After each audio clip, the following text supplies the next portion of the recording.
Who is speaking English? Ah, you don't. Non, je parle pas le français. En français, Non, ok, c'est ok. la même chose. Oui, c'est ça, excuse-moi. Alors qu'on soit en Argentine, c'est ma première fois ici, ¿Su primera vez estar en Argentina ou au Chili. o en Chile estuvo? Vous avez été au Chili. Oui. Dès qu'il s'agit de la question de la terre, des territoires ancestraux, l'histoire est la même. En el momento que se trata de los territorios y los territorios ancestrales, la historia es la misma. En Chile, acá, bueno, pues J'avais été observatrice au procès en 2011 et 2012 au procès de Héctor Leytoul. estuvo también como observadora en el proceso en Chile del Héctor Leytoul en 2011, 2012. Et ce matin, j'étais donc au tribunal pour Damián Olivero et d'autres personnes, j'ai oublié son nom. Y esta mañana estuvo presente en el tribunal donde acusaban a Damián y a ¿cómo se llama? Dorita. Et les arguments, la façon de procéder, la façon dont sont construits les témoignages sont absolument identiques. Y los argumentos o cómo están construidas las querellas son idénticas acá o en Chile. C'est-à-dire qu'on sent très très bien que les témoignages sont fabriqués ou en tout cas sont poussés en faveur de la partie civile. Es decir, que se nota que los testimonios están construidos o bien empujados en favor de la parte civil, querellante, ¿no? En este caso. Les témoignages sont très imprécis. Los testimonios son muy imprecisos. Les souvenirs encore plus. Los recuerdos aún más. Et je dirais que leur avocat m'a semblé relativement avoir un niveau assez faible. Y me pareció también que el abogado tenía un nivel bastante bajo. Mais le procureur me semblait plus être sûr du droit de ceux qui s'opposent aux Mapuche. Y el fiscal sí estaba como más en favor de los derechos que se oponen a los mapuches, en realidad en contra de los mapuches. En revanche, j'ai été surprise de voir que le juge avait une position relativement correcte. Sin embargo, le pareció que el juez tenía una posición bastante correcta. Ce qui, lorsque j'étais soit à Concepción, soit à Temuco, n'était absolument pas le cas. Cuando estuvo en Temuco y en Concepción, no fue el caso para nada. Parce que le juge, à ce moment-là, avait carrément tranché en faveur des accusateurs. Porque el juez ya había pactado en favor de los que acusaban. Et malgré l'évidence de subornation de témoins, y a pesar de la evidencia de que eran testigos ya como trabajados, subordinados, digamos, al fiscal. De témoins, subordination. Sí, se llama subordinación de testigos en francés. Les Mapuche étaient de toute façon coupables. Claro, los mapuches ya de por sí eran culpables. Alors je n'ai assisté qu'à une demi-journée, bien sûr. Asistió solamente a un mediodía, digamos. Mais on voit bien qu'il s'agit, en tout cas se dessine une justice de classe. En todo caso se dibuja una justicia de clase. De race. De raza. Et en faveur du colon. En favor del colono, del que colonializa. Mais pour moi qui viens d'une île comme la Martinique, pero para mí, que vengo de la isla de Martinica, où la question de la terre se pose, donde también se cuestiona el tema de la tierra, también se plantea, puisque la terre n'appartient pas à ceux qui la cultivent, puesto que la tierra no pertenece a los que la cultivan, mais ceux à qui elle appartient, pero a los que le pertenece, parce qu'ils l'ont obtenu par le crime et le sang, porque la obtuvieron a través del crimen y la sangre, puisque ce sont les descendants des colons qui sont arrivés au XVIIe siècle. Puesto que son los descendientes de los colonos que llegaron en el siglo XVII. Et même s'ils n'ont pas de titre de propriété, y mismo si no tienen títulos de propiedad, alors qu'ici il y a un titre de propriété, bien que acá, en realidad acá sí hay un título de propiedad, eh bien, ces colons, quand on demande ce qu'il y ait de la restitution de la terre, cuando a estos colonos se les pide que haya restitución de la tierra, le droit est toujours en faveur du colon los derechos siempre están del lado de los colonos et non pas en faveur des descendants des mises en esclavage. y no de los descendientes que han sido puestos en esclavitud. Donc on est à peu près sur les mêmes problématiques, sur la même idéologie Estamos aproximadamente sobre la misma problemática e ideología de la domination de la dominación et de la racialisation y de la racialización, no sé si et se du dice déni de castellano, justice. y de la negación de justicia, ¿no?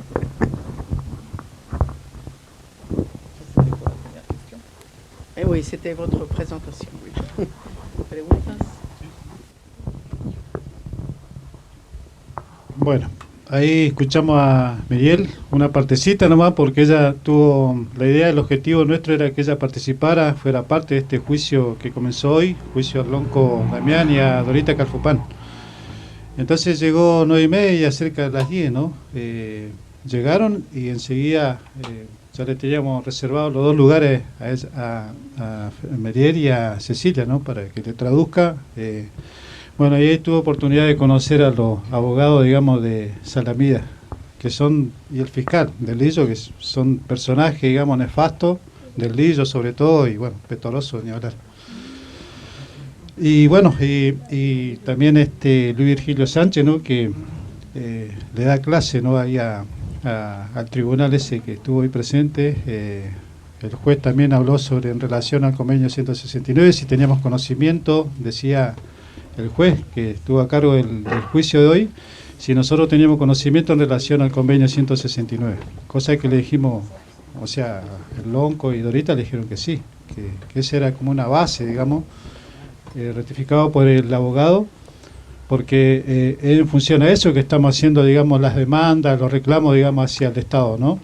Teniendo en cuenta que el Estado argentino y inclusive en la provincia de Neuquén hay en la misma Constitución, el artículo 53, el texto del artículo 53 casi similar al del 175 de la Constitución Nacional.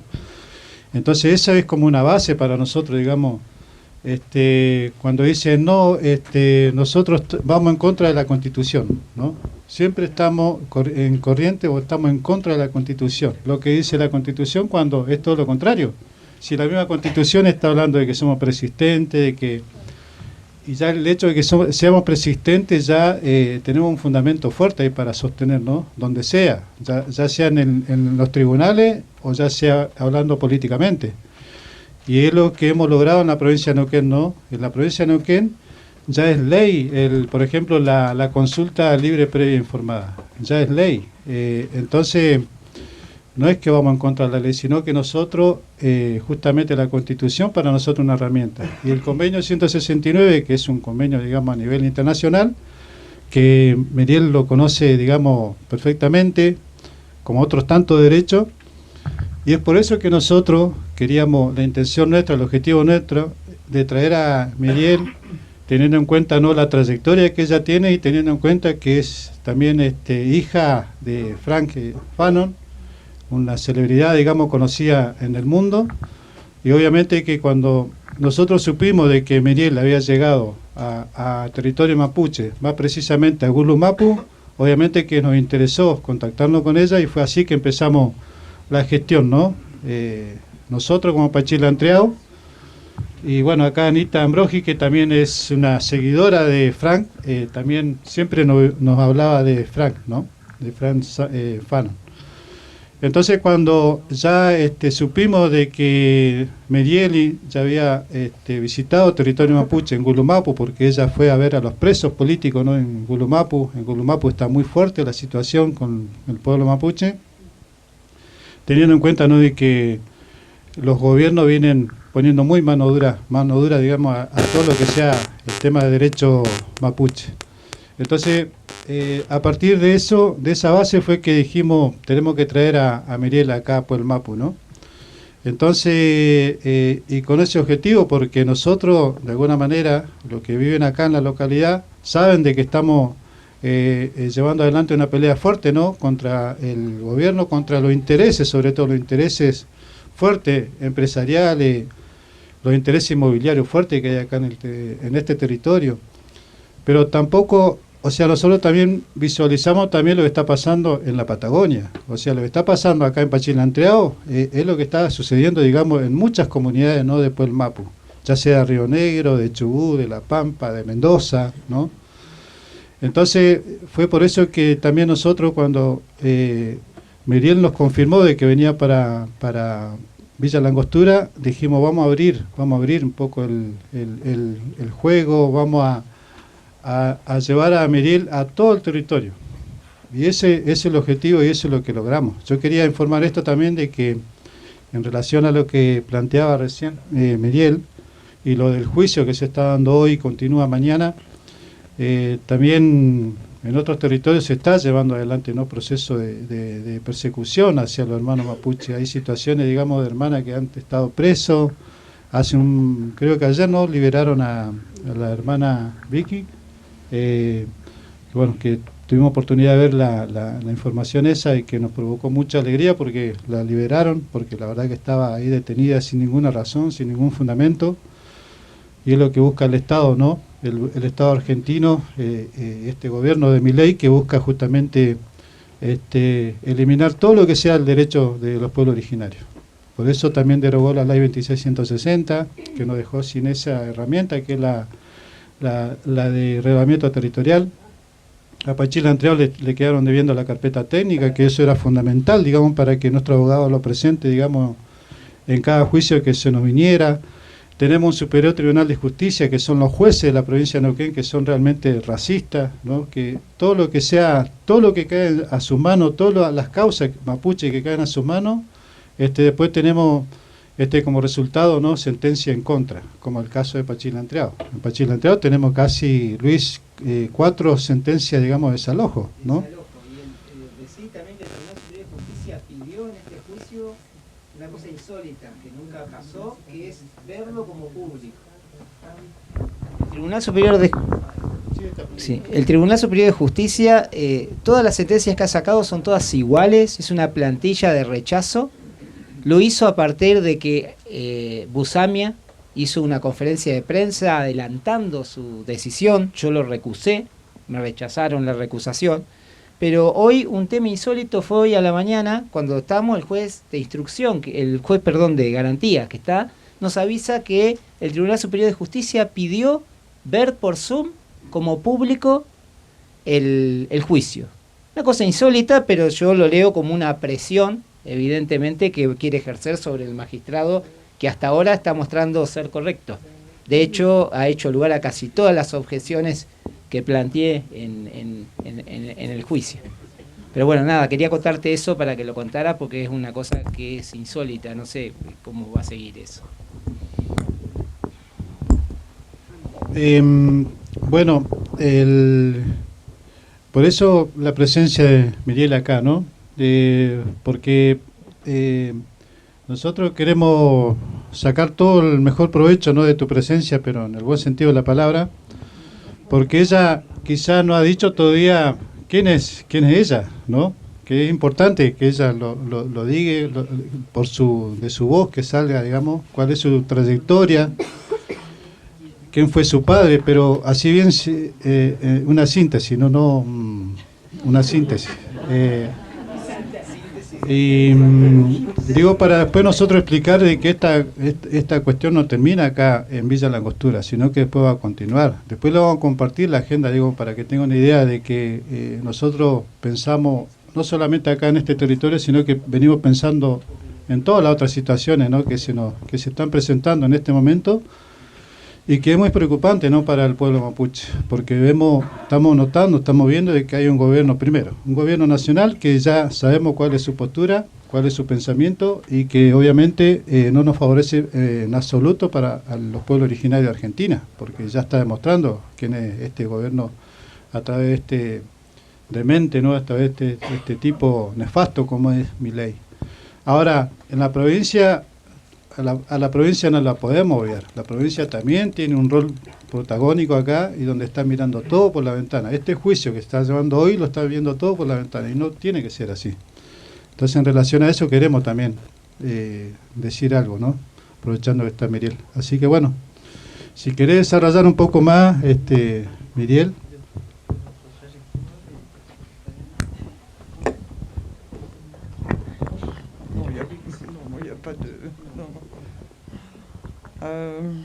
C'est une partie que je pas du tout.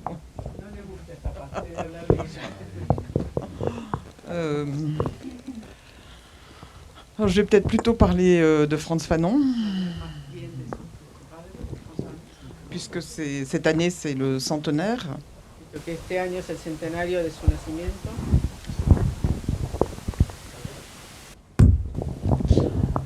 Et on pourrait s'interroger en tant que personne qui lutte pour des droits, que ce soit pour les droits à la terre ou pour le droit à la paix, ou pour le droit à la vie, ou pour le droit, enfin, etc. Il y a plein de droits qui sont actuellement complètement délégitimés.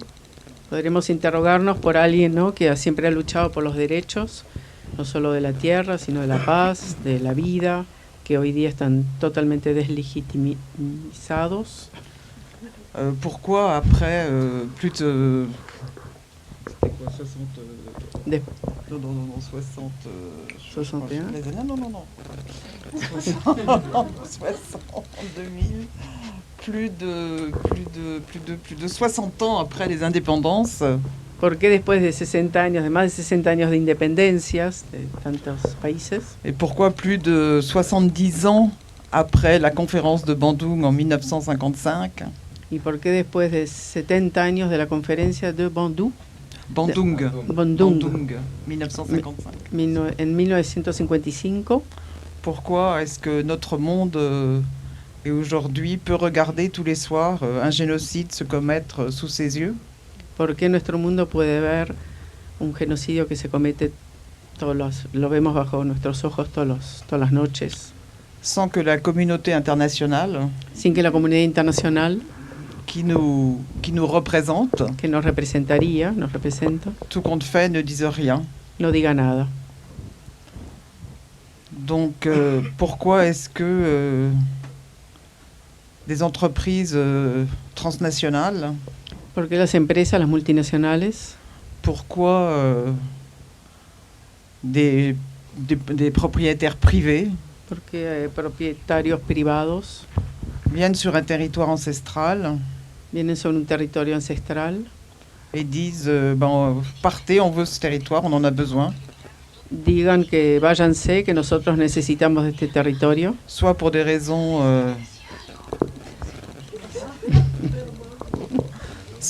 raisons extractivistes, sea por razones de extractivismo ou pour installer une centrale hydroélectrique, o para instalar una central hidroeléctrica, et demandent aux communautés qui habitent là depuis des siècles y piden a estas comunidades que viven ahí desde hace siglos de partir.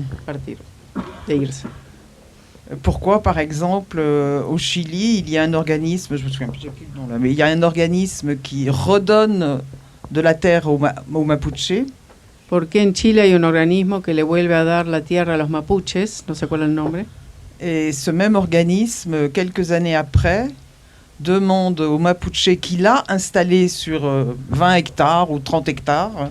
Y este mismo organismo que los instaló sobre territorios de 20 hectáreas, más o menos, de partir pour installer justement une centrale hydroélectrique. De irse porque van a instalar una central hidroeléctrica. Donc on voit qu'on est dans un système complètement paradoxal. Vemos que estamos en un sistema completamente paradoxal. Et que les lois, en tout cas les lois qui ont régi pendant un moment après les indépendances, qui ont régi les relations internationales, y las leyes que han gerenciado un poco, que han equilibrado un poco las relaciones después de estas leyes internacionales, ont été complètement délégitimées han sido deslegitimizadas et sont devenues justement maintenant des obstacles à l'expansion capitaliste. Claro, y hoy día son obstáculos a la expansión capitalista. Et que l'objectif des tribunaux, mais même de la communauté internationale, Y que el objetivo de los tribunales y mismo de la comunidad internacional ce n'est pas de dire le droit, no es de decir el derecho, c'est de décider ce qui va annuler le droit. es decidir lo que va a anular ese derecho.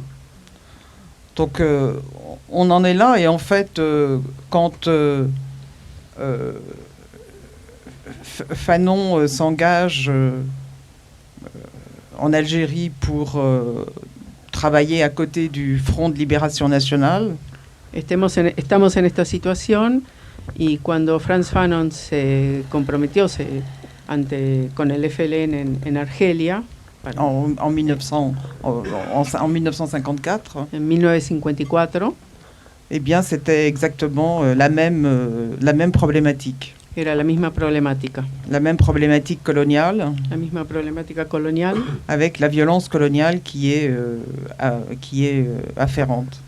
con la violencia colonial que es trágica, que es tremenda.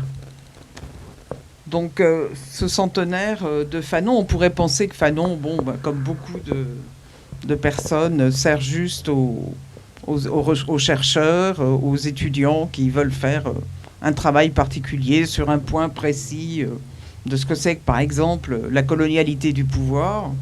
Podríamos decir o pensar que Frantz Fanon es justo un pensador para estudiar en temas precisos sobre la colonialidad, etc.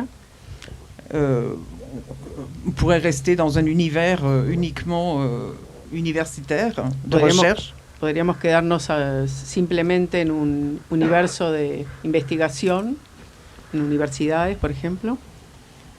Eh bien, on s'aperçoit que 100 ans après sa mort, en fait, il nous sert à penser les rapports de force. Y nos damos cuenta que 100 años después, él nos ayuda a pensar en estas relaciones de fuerza, les rapports de pouvoir, las relaciones de poder, les rapports de domination, las relaciones de dominación, et la dialectique qui est mise en place pour conforter ces rapports de domination. y las dialécticas que están puestas que se establecen para justificar estas relaciones de poder. Et c'est un peu justement ce que Fanon a fait quand il a, avec sa thèse, ce qui aurait dû être sa thèse avec Peau noire et masque blanc. Y es lo que Fanon hizo con lo que tendría que haber sido su tesis, Piel negra y máscaras blancas. Où justement, ça aurait dû être sa thèse de médecin psychiatre. Tendría que haber sido su tesis de médico psiquiatra. Mais ça n'a pas été accepté parce que ça ne répondait pas au canon de la recherche, de la problématique de la recherche médicale. No fue así porque no fue aceptada como una búsqueda que era para la investigación médica de esa época. Et pourtant, même maintenant, je pense que... Sí, mismo hoy. Et en fait, ce qu'il a fait, c'était d'interroger la production du savoir. Lo que hizo fue interrogar qué es la producción del saber. Donc de la connaissance, la construction de la connaissance. Es decir, la construcción del conocimiento. Avec les rapports sociaux de l'époque. Con las relaciones sociales de la época. Puisque en tant que psychiatre, ce qu'il devait faire, c'était de soigner les malades mentaux. Puesto que como psiquiatra lo que tenía que hacer era curar a los enfermos mentales. Et soigner, alors l'alternative, soigner les malades mentaux, on peut leur donner des médicaments, leur faire des électrochocs. Curar a enfermos mentales se les puede dar electroshock o medicación. Ou faire de l'équithérapie. O hacer equinoterapia, como par exemple. Por ejemplo. ¿Cómo se... On peut faire ça. Se puede hacer eso. Mais on peut aussi réfléchir à qu'est-ce qui produit la maladie mentale. Pero también podemos reflexionar a qué es lo que produce la enfermedad mental. On peut décider que la maladie mentale, elle est inhérente à chaque personne, Se puede decidir que cada enfermedad es inherente a cada persona, que chaque personne va développer sa psychose, sa névrose, sa schizophrénie, que cada persona va a desarrollar su psicosis, neurosis o esquizofrenia, mais on peut aussi considérer que la société, dans cette espèce d'interaction particulière avec une personne et la société, ce que la société renvoie, c'est un élément déclencheur d'une maladie mentale. claro, pero también podemos pensar que la sociedad y en su relación con cada individuo es un detonante de estas enfermedades mentales que puede tener cada Et c'est ce persona. que Fanon a mis en avant, Y es lo que Fanon demostró, lo que fue observando, que la société telle qu'elle est conçue dans ses rapports de force, dans ses rapports de domination, que la sociedad como está concebida en estas relaciones de fuerza est un des éléments essentiels dans l'émergence de la maladie mentale. es uno de los elementos fundamentales de estas emergencias de enfermedades mentales. Et que si on veut soigner le malade mental, Y que si queremos curar a un enfermo mental, il n'est pas suffisant de lui donner des médicaments, no alcanza a darle medicamentos, il faut surtout soigner la société. hay que sobre todo curar a la sociedad misma. Donc soigner la société, qu'est-ce que ça veut dire? On ne va pas donner des médicaments à la société, Quiere decir curar a la sociedad, no le vamos a dar medicaciones, mais ça veut dire justement changer les rapports de force. pero quiere decir justamente cambiar las relaciones de fuerza. Et un des premiers rapports de force dans nos sociétés occidentales, Y una de las relaciones de fuerza en nuestras sociedades occidentales c'est le racisme institutionnel. es el racismo institucional. Parce que le racisme institutionnel est un des éléments fondateurs du système capitaliste. Porque el racismo institucional es uno de los fundadores del capitalismo. Il n'y a pu y avoir de système capitaliste Solo pudo haber sistema capitalista que parce que certains ont décidé simplemente o solamente porque algunos pudieron decidir de hiérarchiser l'humanité de jerarquizar la humanidad par la question de la race. por la cuestión de la raza, a través de la raza. Mais ce qui est aussi, donc ça c'est à partir ça a donné la doctrine des découvertes, Eso dio la doctrina del descubrimiento. et j'espère que personne ne parle ici de grandes découvertes, Espero que acá nadie hable de gran descubrimiento, parce qu'en fait c'était une catastrophe métaphysique et démographique. porque fue una catástrofe metafísica y demográfica. Et en fait,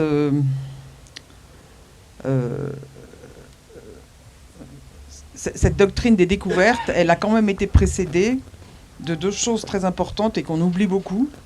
Y de hecho esta doctrina del descubrimiento fue precedida por dos cosas que nos olvidamos muchas veces. La première, ça a été la bulle papale La primera fue la bula papal de 1452 de 1452, qui donnait l'autorisation au roi Alphonse V, je crois, que le daba la autorización al rey Alfonso V, creo recordar, d'aller partout où il pouvait aller de ir a donde él quería ir pour christianiser para cristianizar les populations. las poblaciones, los pueblos. Et la seconde bulle, c'est 1460, quelque chose comme ça. Y je me la souviens. segunda bula es de más o menos 1460. La première bulle s'appelle la bulle papale Dum Diversas, Dum Diversas es el nombre de la primera bula. et la seconde bulle, c'est Dum Inter Caetera. Dum Inter Dum Inter Caetera. Caetera. Oui. Et Bon. elle disait que du coup, à partir du moment où les païens, les sarrasins, enfin, tous ceux qui n'étaient pas chrétiens, donc les Mapuches, etc., etc., eh bien, à partir de ce moment-là, les territoires de ces personnes, de ces groupes, de ces tribus, appartenaient de facto au roi et à ses successeurs. Esa bula decía que para todos los que no eran cristianos, es decir, indígenas, paganos, saracenos, etc., las tierras donde ellos vivían de facto iban a pertenecer al rey, Alfonso, y a todos sus sucesores. Donc on voit bien à partir de la moitié du XVe siècle, il y avait déjà mis en place toute une idéologie de la domination. Entonces vemos que a partir del siglo XV había ya toda una organización, una jerarquía de la dominación, digamos, toda una puesta en lugar de la dominación. Et on voit bien que ce qui se passe ici, même, au niveau même des Mapuches, y vemos que lo que sucede acá mismo, acá simplemente en el nivel de los mapuches, c'est la même idéologie. Es la misma ideología. Ça n'a pas changé. No cambió nada. Et en fait, le mouvement des découvertes, y de hecho, el movimiento de los descubrimientos, à partir de 1492, a partir de 1492, ne vient que conforter ces deux dum, diversas et inter caetera. Solo viene a corroborar, digamos, esos dos bulas del dum intersax y dum caetera. Donc en définitive, quand on regarde ça et qu'on regarde par exemple le droit international, cuando vemos el derecho internacional, on voit bien que la norme supérieure, vemos que la norma superior, ce n'est pas comme on nous l'apprend quand on fait du droit, la norme, parce qu'il y a une hiérarchie des normes quand on fait du droit. No es la que nos enseñan cuando estudiamos o cuando hacemos derecho. On voit bien, il y a le droit international, vemos que está le droit régional et le droit national. Está el derecho internacional, nacional y regional. Non, régional et national. Régional, national. C'est ce qui fait d'ailleurs qu'il y a une cour interaméricaine des droits humains, mais il y a aussi une cour européenne des droits humains. Oui. Hay una Corte Interamericana de Derechos, también una europea.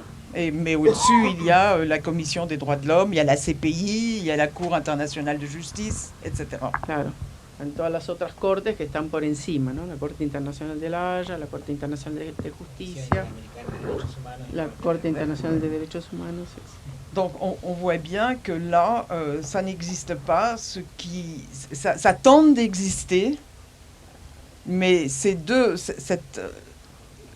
l'inconscient collectif de l'humanité, des dominants, des blancs, de la white supremacy, je dirais même. El inconsciente colectivo de la supremacía blanca, ¿no? De los dominantes blancos, a suffisamment inculqué dans l'inconscient collectif, ha suficientemente inculcado en el inconsciente colectivo, que la seule référence, c'est la chrétienté, que la única referencia sería la cristiandad, et que la chrétienté domine le monde. Y que la cristiandad domina el mundo. On l'a vu avec les découvertes ici en Amérique latine. Lo vimos aquí con los descubrimientos en Mais América quand Latina. les colons ont trouvé que c'était trop difficile en Amérique latine, ils sont allés coloniser l'Afrique et on le voit en Afrique aussi. Cuando vieron que acá era muy difícil colonizar, también se fueron a África y colonizaron África también. Et on voit comment en ce moment les chrétiens fondamentalistes, libertariens et autres, tentent de réorienter le monde.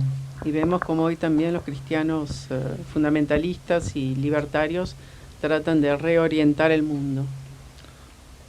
Tout ça pour dire que là où nous en sommes, et c'était ce que Fanon avait essayé de montrer dans sa réflexion dans Peau noire et masque blanc, c'est que le savoir le savoir comme la maladie mentale ne se limite pas à juste une étude du savoir déconnecté de toute autre relation. Claro, es lo que Fanon trató de demostrar en su libro Piel negra, máscaras blancas, que el saber no es solo un saber, sino que eso no está desconectado de todas las otras relaciones. et que c'est dans une dynamique, oui, une relation dynamique, que es funciona en una relación dinámica, el et saber, qu'on ne peut pas soigner sans penser à ce que la société produit sur le malade, que no podemos dejar de pensar en lo que la sociedad produce sobre el enfermo, mais aussi ce que la société produit sur le savoir. pero también lo que la sociedad produce sobre el saber. Et on le voit bien maintenant avec l'introduction, on le voit encore plus maintenant qu'avant avec l'introduction de l'intelligence artificielle. Y lo vemos también hoy día y especialmente hoy con la introducción de la inteligencia artificial, Comment le savoir est remis en question. como el saber está puesto en cuestión. Et donc c'est cette espèce c'est ce que Fanon avait essayé de montrer, et c'est ce qui fait d'ailleurs que son travail a dépassé les limites de la psychiatrie. Es lo que Fanon trató de demostrar y es lo que hace que su trabajo haya sobrepasado los límites de la psiquiatría. Parce que si on pense à quelqu'un comme Annibal Quirano, Porque si pensamos en alguien como Aníbal Quirano, vous devriez le connaître. ¿conocemos? Quijano, oui. Oui, il est ¿De dónde? Pérou. Merci, Pérou. Il est du Pérou et il a très bien montré d'une certaine façon cette espèce de relation entre la race, le pouvoir et le système capitaliste. Y él hizo toda una demostración de la relación entre la raza, el poder y el sistema capitalista. Et le genre, évidemment. Y el género. Et c'est ce que Fanon a essayé de montrer, c'est de montrer la relation qu'il y a entre la société, le malade mental, mais aussi comment arriver à changer la société. Et en fait, tant qu'on ne s'interroge pas, et c'est une des dernières réflexions de Fanon, et qui me semble extrêmement, au-delà du fait que c'était un anticolonialiste, mais qui me semble aussi être l'expression d'une pensée décoloniale. Es lo que Fanon, además de ser anticolonial, trató de démontrer, de dire. Qu'est-ce qui s'est passé? Non, parce qu'il y a... Non, je me suis perdue. Ce que j'étais en train de dire, c'est que ce que Fanon, dans cette interrogation sur la production de la folie faite par la société, Sí, en su pregunta de la locura que se estaba produciendo por la sociedad, en las personas. non, par la société. Sí, por la sociedad. Sur sobre las personas. C'était aussi cette espèce de... Oh mince, j'ai perdu. C'était comme à la fin de sa vie, vous vouliez dire. Non.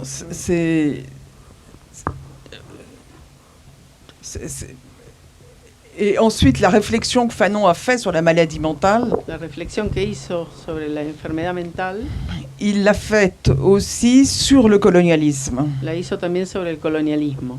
Le colonialisme au sens d'un pays qui occupe un autre pays. Sobre el colonialismo de un país que ocupa a otro país.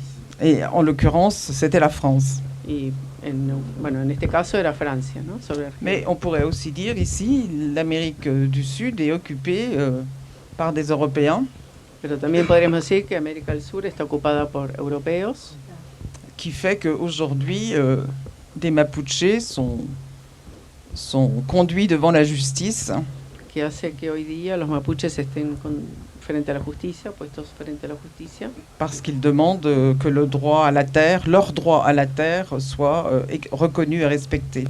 porque piden que el reconocimiento de sus tierras sea respetado, Reconnu. sí, reconocido. Et donc, en fait, ça... Si on se force, si on se limite à une revendication de la terre, donc anticolonialiste, Si nos limitamos a una reivindicación de la tierra anticolonialista, on restreint son champ de bataille en fait. restringimos el campo de batalla. Et il me semble que la réflexion Fanon, que ce soit à travers ce qu'il a écrit, Peau noire, masque blanc, mais aussi les damnés, sociologie d'une révolution algérienne, Me parece que es lo que Frantz Fanon, a través de sus escritos, Los condenados de la tierra, Piel negra, máscaras blancas, Sociología de una révolution algérienne, argelina, il a poussé les limites justement de la réflexion anticolonialiste. llevó al límite las reflexiones sobre el anticolonialismo. Parce qu'il a posé la question du coup, dans un contexte colonial, quelle est la place de l'humain? Porque colocó ahí, en ese lugar del colonialismo, cuál es el lugar del humano. Et s'interrogeant sur ça, il a bien compris, il a mis en avant que si l'humain n'était pas pensé au centre d'un système, eh bien le système jouerait toujours contre l'humain. Claro, entonces él dijo que si el humano no estaría en el centro del sistema, el sistema siempre estaría en contra del humano. Et le système capitaliste, à l'heure actuelle, joue contre l'humain. Y el sistema capitalista hoy día actúa contra el humano. Donc on est bien forcé, et c'est là où la réflexion décoloniale, et non pas seulement anticolonialiste, nous intéresse. Claro, ahí es donde la reflexión descolonial, de descolonización. Non, décolonial. Oui, c'est pas décolonisation. Décolonialité, c'est pas la même chose. De la decolonialidad, no sé si existe en castellano. Nos interesa no solo lo anticolonial, sino lo interior, ¿no? No solo lo exterior, sino el interior. Non. Non. Mais c'est la décolonialité intérieure. Non, non. Ça n'a rien à voir. Quand on est décolonial, on n'est pas décolonial pour soi. Sinon, on n'est pas décolonial, justement. Non, mais le être décolonial, c'est être capable de penser que l'être humain, parce que la colonisation, elle a mis en place, comme cette colonisation, elle s'inscrit dans un système capitaliste, raciste et libéral. Como esta colonización se inscribe en un sistema racista, clasista, liberal. Et pour que ce système perdure et se nourrit et devienne de plus en plus grand, y para que este sistema se nutra y devenga cada vez más grande, más amplio, il a besoin de hiérarchiser les gens. Sí, necesita jerarquizar a la gente. A las Donc ça a personas. commencé par la mise en esclavage d'Africains, d'abord des indigènes, pardon, et ensuite des Africains. Comenzó por la esclavización de los indígenas primero, de los africanos después. Mais ensuite, il a eu besoin de continuer cette classification, cette hiérarchisation. Pero después necesitó continuar con esa jerarquización y clasificación de lo humano. Et sa perception de l'être comme soit un bien meuble ou celui qui possède le bien meuble. Y su percepción del ser como un objeto, como un bien mueble, o el superior a ese bien mueble, poseedor del bien mueble. Quand on réfléchit en termes de décolonialité, cuando reflexionamos en términos de decolonialidad, on va penser en termes de être et de non-être. Oui. Vamos a pensar en términos de ser o no ser.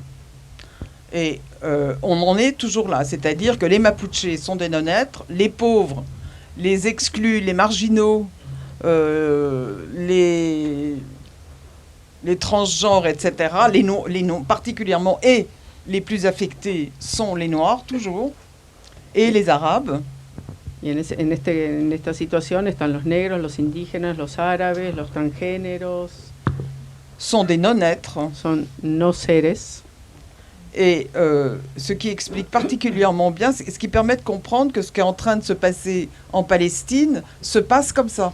Y lo que está sucediendo en Palestina sucede de esta manera. puisqu'on est toujours dans ce monde, pour le monde occidental blanc, on est toujours dans ce monde de païens, enfin de gens qui n'appartiennent toujours pas à la religion chrétienne. Claro, para el mundo blancos y cristianos, ellos no pertenecen a ese mundo y son paganos. Et comme ce système aussi considère que les Arabes, en plus musulmans, même si les Palestiniens ne sont pas arabes d'ailleurs, mais il y a des confusions, on fait tout, maintenant on mélange tout. Mismo si los palestinos no son árabes y bueno, los consideran a todos musulmanes porque hay mucha confusión hoy día. Donc l'idée c'est d'avoir ce grand Moyen-Orient. La idea es tener al gran Medio Oriente, Oriente Medio, où la religion musulmane n'existerait plus. donde la religión musulmana ya no existiría. Et en conséquence, on s'approprierait les terres de ces peuples. En consecuencia, con el objetivo de apropiarse de las tierras de estos pueblos. Donc on est toujours dans le même continuum, le même paradigme de la Dum Diversas et de la Dum Inter Cetera. Y estamos siempre en el mismo paradigma de las dos Dum, Diversas y Cetera. Inter Cetera. Donc, et ça, c'est en fait, c'est ce que Fanon avait compris et il l'a exprimé particulièrement au niveau de la lutte aussi de libération d'un peuple. Es lo que él había comprendido y es lo que luchó fundamentalmente en lo que es la liberación de un pueblo. Puisque dans Les damnés de la terre, puesto que en los condenados de la tierra, il précise que la lutte de libération du peuple algérien, él precisa que la lucha de liberación del pueblo argelino ne peut pas se limiter au peuple algérien, no se puede limitar al solo pueblo argelino, mais doit servir à combattre pour l'unité africaine. Pero debe servir además para combatir y para la unidad africana, combatir por la unidad africana. Et on voit bien aujourd'hui que l'unité africaine est très loin et que on est très loin de l'unité africaine. Y vemos hoy día que estamos muy lejos de la unidad africana. Et que les frontières qui ont été installées en Afrique à partir de la conférence de Berlin, y que las fronteras que fueron instaladas en África a partir de la conferencia de Berlín empêchent totalement l'unité africaine. Impiden completamente la unidad africana. Donc d'un côté, on a quelque chose qui empêche l'unité africaine de se construire. Entonces, por un lado tenemos algo que impide la unidad africana de construirse. Et de l'autre côté, si on prend l'exemple des Mapuches, y por otro lado, si tomamos el ejemplo de los Mapuche, qui avaient un territoire énorme, que aussi bien au Chili, enfin entre le Chili et l'Argentine, que tenían un territorio enorme entre Chile y Argentina. Là, ici, on a détruit leur territoire. Acá han destruido su territorio. Pour des raisons d'expansion coloniale. Claro, por razones de expansión colonial. Et si on regarde bien aussi bien ce qui s'est passé en Afrique que ici, si miramos bien lo que ha pasado en África y acá, l'objectif dans un cas comme dans un autre, el objetivo en un caso como en el otro, c'est d'imposer un modèle, es de imponer un modelo de domination, un modelo de dominación, qui est le modèle occidental, que es el modelo occidental, démocratique, democrático, so-called démocratique, así llamado, et en dépit de toutes les traditions, negando a pesar de todas las tradiciones, et justement de cette capacité qu'ont certains peuples à vivre de manière totalement décoloniale. Y justamente donde existen pueblos que tienen capacidad para trabajar, para vivir de una forma completamente decolonial. Et non pas anticolonialiste. Y no anticolonialista. Mais vraiment décolonial, puisque le pouvoir n'est plus conçu de manière hiérarchique. Pero realmente decolonial porque el poder no está concebido de forma jerárquica. mais de manière horizontale. pero de forma horizontal. Et c'est un peu aussi ce qu'avait fait Fanon à l'hôpital de Blida en Algérie, Y es lo que había hecho un poco Fanon en el hospital de Blida, en Argelia, puisque la façon dont il concevait la psychiatrie, porque la manera como él concebía la psiquiatría c'était d'inclure les malades mentaux era de incluir a los enfermos mentales, dans toutes les décisions qui les concernaient. incluirlos en todas las decisiones que les concernían, que tenían que ver con Donc ellos. contrairement à la psychiatrie traditionnelle qui considère les malades comme des êtres à part et ne pouvant pas réfléchir et ne pouvant pas décider pour eux, Entonces, contrariamente a la psiquiatría tradicional, que los consideraba que no podían tener decisiones en cuanto a temas que les importaba, il n'a rien fait pour la vie des malades mentaux sans leur avis et sans les impliquer dans ses décisions. no hizo nada con los enfermos mentales que no, sin consultarlos y sin pensar en ellos, en las cosas, sin que ellos participaran de las decisiones que se iban a tomar. Et si notre système juridique respectait les normes qu'il s'est lui-même fixées, Y si nuestro sistema jurídico respetara las normas que él mismo se fijó, des normes de Hughes Cogans, ce qu'on appelle les normes de Hughes Cogans, qui sont indépassables, qui doivent être respectées par tout le monde, las normas de, no sé cómo se Hughes Cogans. Hughes Cogans, que deberían ser absolutamente respetadas, Eh bien, on n'assisterait pas au génocide en direct des Palestiniens, no asistiríamos al genocidio que vemos en directo de los palestinos, hacia los palestinos, mais aussi de celui qui a lieu depuis plus de 10 ans en République démocratique du Congo, pero también el que pasa en el Congo ni celui au Yémen, etc., etc. o en Yemen, etc. Et entre autres,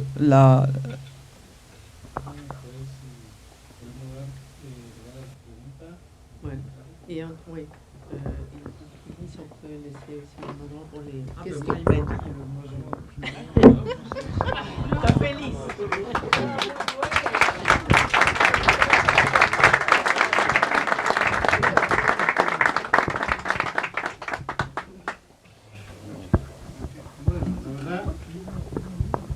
La verdad ha sido toda la experiencia, la trayectoria que nos acaba ahí de comentar Meriel. Bueno, acá tenemos mucho gente de la academia, de la universidad, del instituto, de muchos sectores, a la cual, bueno, la idea por ahí sería aprovechar que tenemos a Meriel, también al Lonco, a Luis, a las preguntas, ¿no? Seguramente hay muchas preguntas para hacer, así que si les parece. Je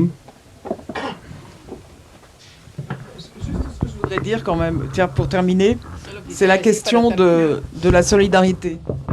El tema de la solidaridad. C'est-à-dire que si on se bat pour une cause, Es decir, que si combatimos por una causa contre un système qui oppresse, contra un sistema que oprime, on ne peut pas oublier les autres causes. no podemos olvidar las otras causas. On ne peut pas oublier ce qui se passe ailleurs. No podemos olvidar de lo que pasa en otros lados. Et si on veut réussir, il faut peut-être penser Si queremos lograr algo, habría que pensar. à ce qu'on appelle la convergence des luttes. Habría que pensar en lo que sería la convergencia de las luchas. C'est-à-dire qu'on ne peut pas lutter pour les terres mapuche Es decir, que no podemos combatir por las tierras mapuches sans lutter contre, pour les terres palestiniennes sin luchar por las tierras palestinas et sans lutter fondamentalement contre le racisme institutionnel.